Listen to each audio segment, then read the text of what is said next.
Hello everyone, आज हम discuss करेंगे हेजलर चार्ट। तो सबसे पहले हम डिस्कस करेंगे कब यूज करते हैं हम हेजलर चार्ट। सेकेंडली हम डिस्कस करेंगे हेजलर चार्ट क्या होते हैं, और थर्डली हम डिस्कस करेंगे हेजलर चार्ट को कैसे यूज करते हैं with the help of an example. So first of all, Heisler chart are use in transient heat conduction. तो हेजलर चार्ट को हम ट्रांजिएंट हीट कंडक्शन प्रॉब्लम में यूज करते हैं। तो ट्रांजिएंट हीट कंडक्शन क्या होता है? तो ट्रांजिएंट हीट कंडक्शन की वो प्रॉब्लम होती है जिसमें बॉडी का टेम्परेचर टाइम के साथ वेरी करता है। नाउ हेजलर चार्ट हम यूज करते हैं जब बायोट नंबर 0.1 से 100 के बीच में हो, और ट्रांजिएंट हीट कंडीशन में हम लम्प्ड एनालिसिस यूज करते हैं जब बायोट नंबर की वैल्यू 0.1 से कम हो। सो लम्प्ड एनालिसिस क्या है? It is a analytical method. Heisler chart क्या है? It is an graphical method.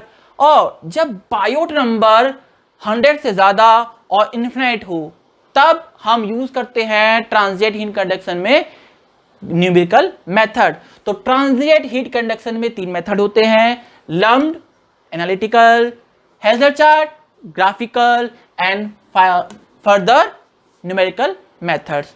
सो इसका मतलब क्या है कि बायोट नंबर 0.1 से कम हो?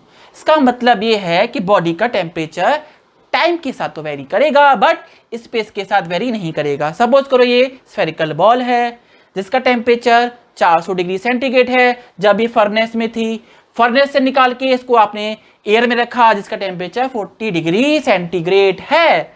अब क्या होगा लम्प्ड में? लम्प्ड में बेसिकली बॉडी का टेम्परेचर टाइम के साथ तो वेरी करेगा।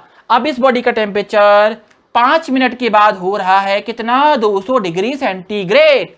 बट अगर आप डायग्राम को देखोगे तो बॉडी का टेम्परेचर स्पेस के साथ वेरी नहीं हो रहा है। जो टेम्परेचर सेंटर पे है वही सरफेस पर है, वही मिड प्लेन पर है। तो everywhere in the body temperature body का क्या है? सेम है। सो लम्प्ड एनालिसिस में temperature distribution is a function of Biot number and the फॉरियर number. Okay, in Heizler chart temperature distribution is function of Biot number, Fourier number and space coordinate। यानी अगर body का temperature suppose करो centre पे 400 है और initially, और outer surface पे 370 है। ओके, आफ्टर 5 मिनट भी यही हो रहा है। सेंटर पे 200 है और सरफेस पे 160 है। मिड प्लेन पे कुछ भी मान लो 180 है। यहां पर आपका मिड प्लेन पे 380 है।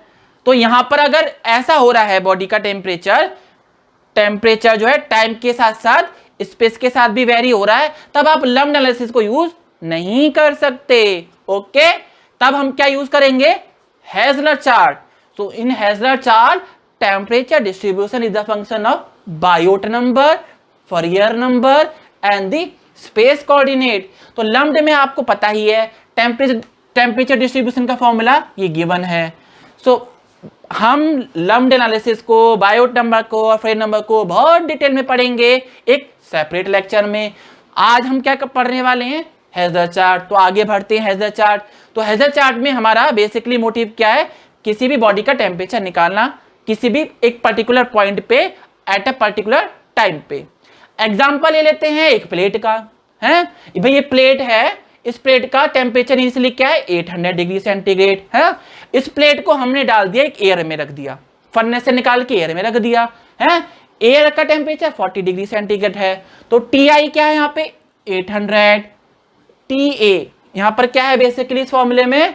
टेम्परेचर ऑफ द एयर और द कूलिंग मीडियम। ओके, और टी क्या है? Temperature at a given point at a given time.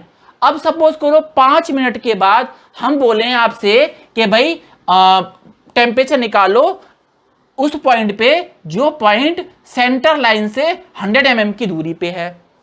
ठीक है, अब यहां पर क्या हो रहा है? जो आपका टेम्परेचर है वो टाइम के साथ भी वेरी हो रहा है और स्पेस के साथ भी वेरी हो रहा है। सो इसके लिए इसीलिए 2 टाइप के हेजलर चार्ट होते हैं। ठीक है, पहला हेजलर चार्ट जो आपको टाइम के साथ टेम्परेचर का वेरिएशन बताएगा। Okay, this is the first type of Heisler chart. और दूसरा टाइप का हैजर्ड चार्ट जो आपको स्पेस के साथ टेम्परेचर का वेरिएशन बताएगा। Okay, now from this example ये फैक्टर क्या है, टी नॉट क्या है, इस प्लेट का temperature at the mid plane centre line. Okay, तो इस फैक्टर से आप क्या निकाल सकते हो, इस फैक्टर से आप टी नॉट की वैल्यू निकाल सकते हो, क्योंकि टी आई और टी ए आपको तो गिवन है, आपको गिवन है कि 800 डिग्री सेंटीग्रेड की प्लेट को आपने 40 डिग्री सेंटीग्रेड की एयर में रख दिया। अब आपसे पूछ रहा है कि वो 5 मिनट के बाद टेम्परेचर क्या बताओ। तो पहले आप सेंटर पे टेम्परेचर निकालोगे, 5 मिनट के बाद निकाल लिया इस फैक्टर से। आगे आपसे वो पूछ रहा है लोकेशन चेंज करके कि भाई 100 mm की दूरी पर, 200 mm की दूरी पर पूरी प्लेट में हर एक क्रॉस सेक्शन पे टेम्परेचर पूछेगा, तो कैसे निकालोगे। तो दूसरा फैक्टर आपको बताएगा वेरिएशन विद द स्पेस। ठीक है, तो सेंटर लाइन की टेम्परेचर और किसी पर्टिकुलर पॉइंट के टेम्परेचर के बीच में वेरिएशन का क्या फैक्टर है। तो पहला जो चार्ट है, ये चार्ट है एक्स एक्सिस पे आपका फोरियर नंबर और वाई एक्सिस पे ये वाला फैक्टर, ये ठीक है। तो इस वाले चार्ट से आप ये वाला फैक्टर निकालोगे, कौन सा, ये वाला फैक्टर। अब हैजर्ड चार्ट में होता क्या है, बहुत सारी ऐसी लाइन होती हैं आड़ी टेढ़ी मेढ़ी। ये लाइन क्या है, these lines are corresponding to the 1 Biot number. तो सबसे पहले क्या करोगे, हैजर्ड चार्ट को देखने से पहले 1 बायोट नंबर की वैल्यू निकालोगे और फोरियर नंबर की वैल्यू निकालोगे। अब सपोज करो हमारी प्रॉब्लम में 1 बायोट नंबर की वैल्यू है आपकी 7 और फोरियर नंबर की वैल्यू है 5, ठीक है, 5 है। अब इस फैक्टर की वैल्यू कैसे निकालोगे, तो सिंपल सी बात है, बहुत सारी जो लाइन है उनमें से अपनी वाली लाइन को आपने चुन लिया। हमारी वाली कौन सी लाइन है बताओ, हमारी वाली लाइन है ये, इस लाइन को हमने चुन लिया। अब क्या करेंगे, हमको फोरियर नंबर की वैल्यू पता है, ठीक है, तो हमारी फोरियर वैल्यू के हिसाब से हम एक वर्टिकल लाइन खींचेंगे, डॉटेड लाइन। यहां पे हमारी फोरियर नंबर की वैल्यू है 5 सपोज करो, तो यहां से एक वर्टिकल लाइन हमने पेंसिल से ड्रॉ करी। अब इन दोनों लाइन का इंटरसेक्शन आपको मिलेगा, सपोज करो ये पॉइंट मिल रहा है, इस पॉइंट से आप क्या करोगे, एक हॉरिजॉन्टल लाइन खींच लोगे और वो जो हॉरिजॉन्टल लाइन इस वर्टिकल लाइन को जहां कट करती है वो आपकी इस फैक्टर की वैल्यू है। सपोज करो आपकी वैल्यू आ रही है 0.8, ठीक है। तो पहले चार्ट को इस तरह से देखते हैं, ठीक है।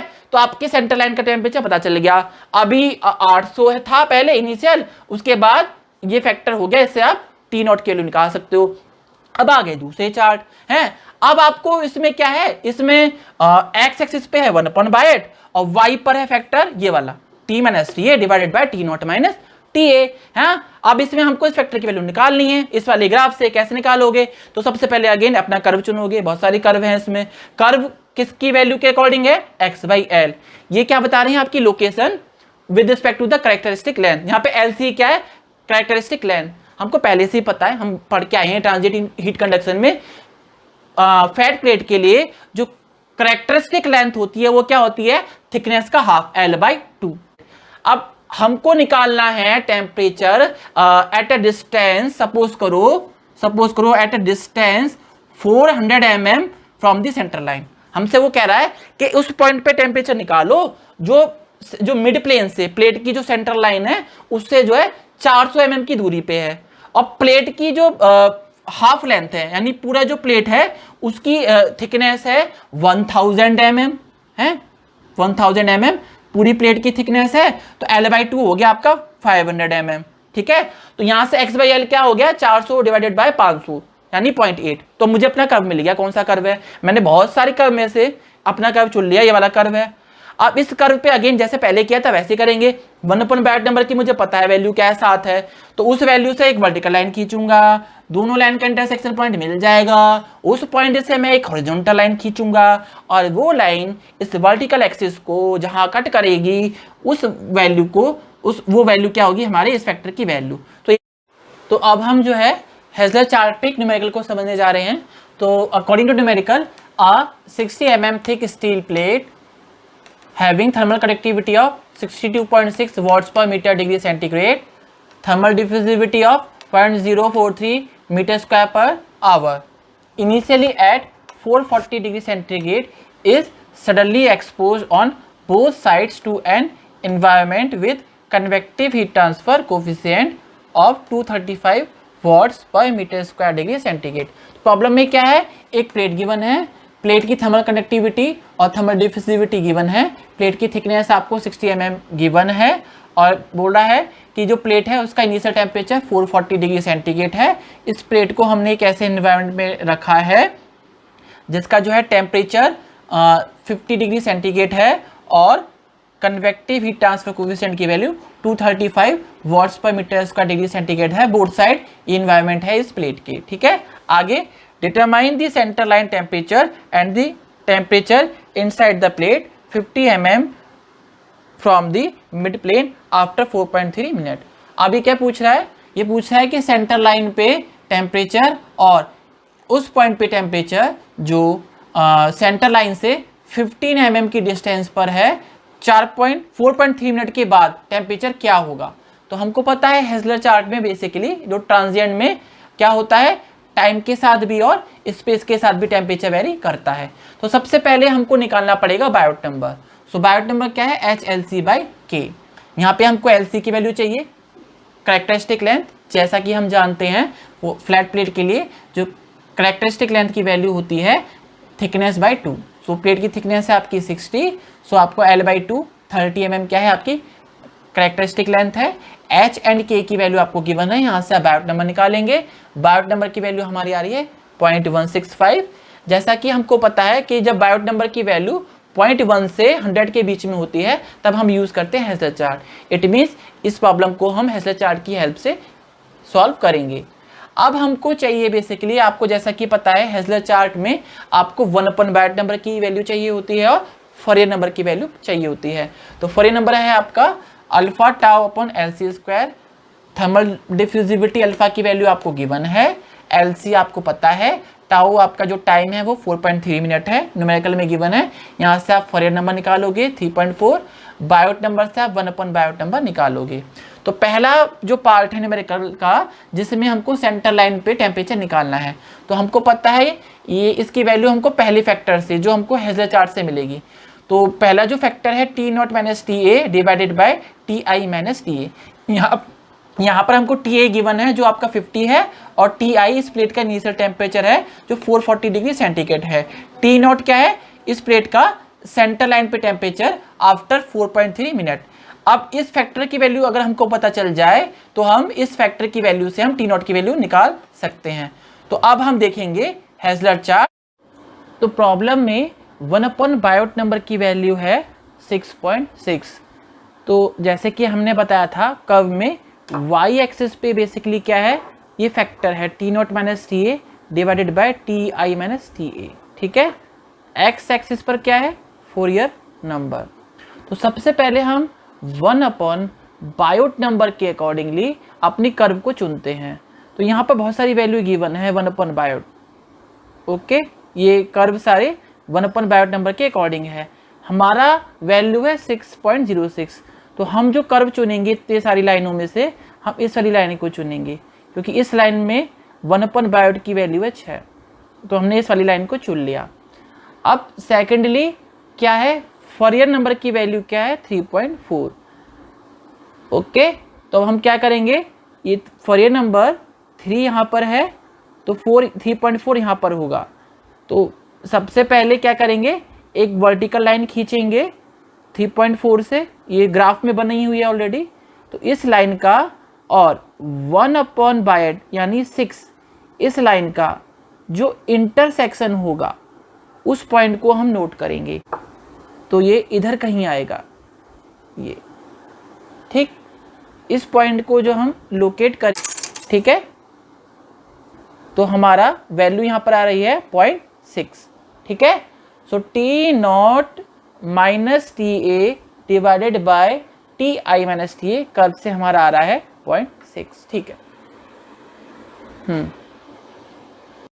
तो हेज़लर चार्ट से ये जो फैक्टर है T0 minus TA divided by TI minus TA की वैल्यू 0.6 हमारी आ गई है। इसमें TI और TA की वैल्यू हम रख देंगे 440 एंड 50 और जब सॉल्व करेंगे तो हमारा T0 की वैल्यू 284 डिग्री सेंटीग्रेड आ जाएगा। इट मीन्स जो सेंटर लाइन है इस प्लेट की उसका टेम्परेचर 4.3 मिनट के बाद हो जाएगा 284, जो इनिशियली क्या था हमारा 440 डिग्री सेंटीग्रेड।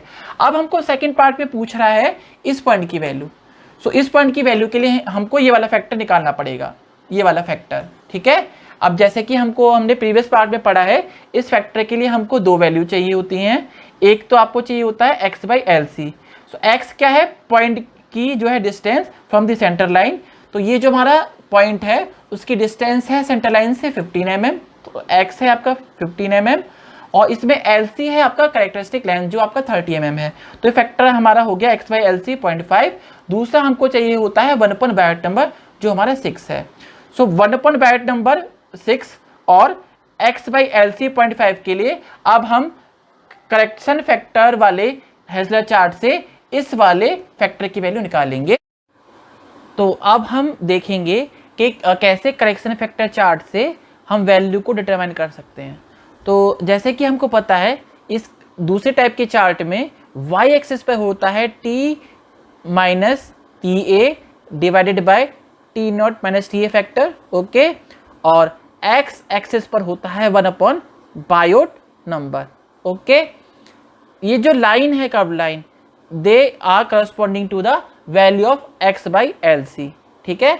हमारी प्रॉब्लम में x/LC की जो वैल्यू है वो हमारी आ रही है 0.5, ठीक है। तो हमको यहाँ पर डिफरेंट वैल्यूज के लिए कर्व गिवन है, तो हमारा जो कर्व होगा वो इधर कहीं होगा। देखो आप, ये 0.6 है, 0.4 है, तो इधर कहीं हमारा कर्व आएगा, ठीक है। तो हम क्या करेंगे, 0.6 और 0.4 इनके सेंटर की वैल्यू लेंगे, क्योंकि 0.5 के लिए कोई गिवन नहीं है कर्व, ओके। 1 बायोट की वैल्यू है हमारी प्रॉब्लम में, जो है हमारी वो है 6, ठीक है। तो यहाँ पर इस ग्राफ में 6 के वर्टिकल जाते हैं लाइन, सो वर्टिकली अबव जाते हैं, ठीक है। और ये जो लाइन ये 0.6 वाले कर्व को जहाँ कट कर रही है, ठीक है, उस पॉइंट के नोट करते हैं। लेकिन वैल्यू में हमारा क्या है, बेसिकली 0.6 नहीं है, हमारा है क्या 0.5। तो हमारा जो आएगा वो बेसिकली इधर कहीं आएगा, 0.6 और 0.4 के बीच का वैल्यू।